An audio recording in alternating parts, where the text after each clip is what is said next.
Centralna zadeva v celotni tej postavitvi je paradoksalna stvar, ki se jo pravzaprav ne vidi. In sicer gre za radar, za prenosni radar, ki je postavljen na strehi tega objekta, kjer se nahaja galerija in ki motri v 15-stopinskem kotu, se pravi dosti ozko, vse možna premikanja na razdalji do 14 km.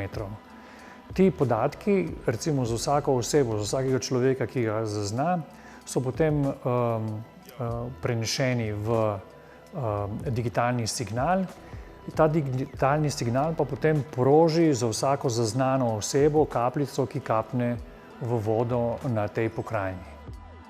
Te bazene smo u stvari napravili sa 3D štampačom.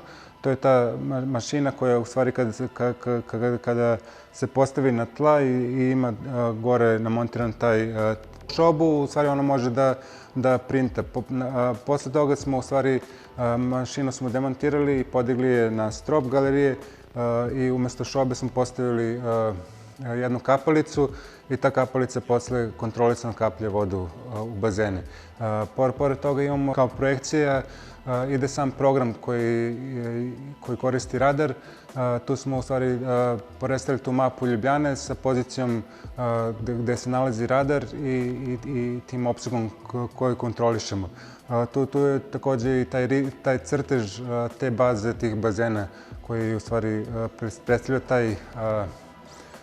tu mapu koju mi u stvari posmatramo. Napravili smo taj sistem bazena koji izgleda kao krilo od insekta. Sada taj oblik krila insekta smo uzeli zbog toga što u stvari kada se sonifikuje radar, u stvari se dobijaju jedni takvi snimci. Recimo kada se čovjek kreće, sam hod čoveka se čuje na radaru kao klepetanje krila od insekta.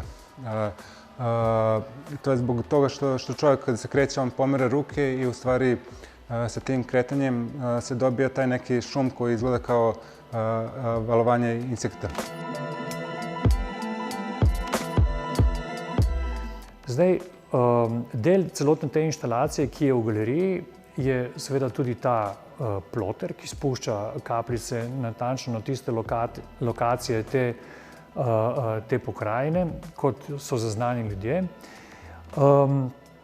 In ni zdaj recimo kot nek odvečen ali pa moteč ostanek tehnološki, ampak je jedrno vgrajen v samo skulpturo, zaradi tega, ker je ta isti ploter to strukturo tudi naredil, tudi sprintal. Se pravi, najprej je bil printer, potem, ko je bil objekt narejen, se je dvignil pod strop in se je spremenil v ploter. Ta mehatron, ki je naredil pokrajino in ki jo potem dvigne nad njo in kaplja te kapljice individuum, ki se utapljajo v vodi, je simbol ali pa metafora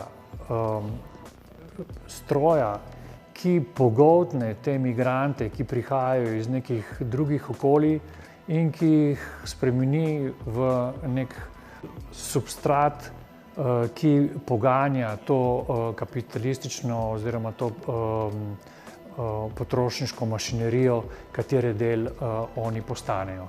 Tako da je v bistvu hkrati naprava, ki naredi pokrajino, naprava, ki animira to pokrajino in še naprava, ki simbolizira to latentno nasilje, ki ga skozi ta produkcijski sistem, ki ga imamo na Zahodu, tudi živimo.